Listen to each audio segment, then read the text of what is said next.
நற்செய்தி வாசகம். யோவான் எழுதிய நற்செய்தி 20ஆம் அதிகாரம்.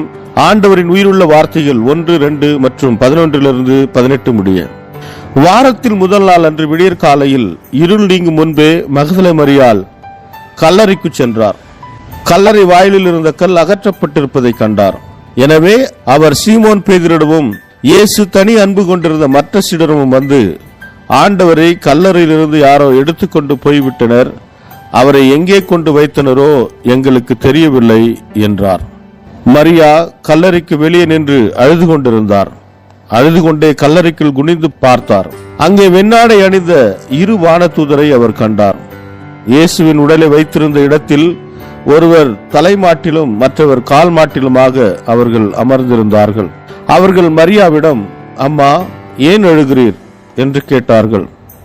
அவர் அவர்களிடம், என் ஆண்டவரை எடுத்துக்கொண்டு போய்விட்டனர், அவரை எங்கே வைத்தனரோ எனக்கு தெரியவில்லை என்றார்.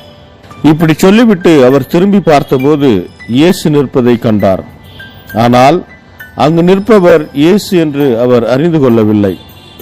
இயேசு அவரிடம், ஏன் அம்மா அழுகிறாய், யாரை தேடுகிறாய் என்று கேட்டார்.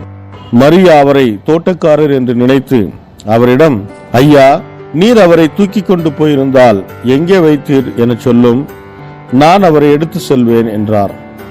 இயேசு அவரிடம், மரியா என்றார். மரியா திரும்பி பார்த்து ரபூனி என்றார். இந்த எபிரேய சொல்லுக்கு போதகரே என்பதன் பொருள்.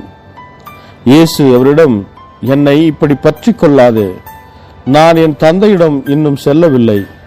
நீ என் சகோதரர்களிடம் சென்று அவர்களிடம், என் தந்தையும் உங்கள் தந்தையும் என் கடவுளும் உங்கள் கடவுளுமானவரிடத்திலே செல்லவிருக்கிறேன் என சொல் என்றார்.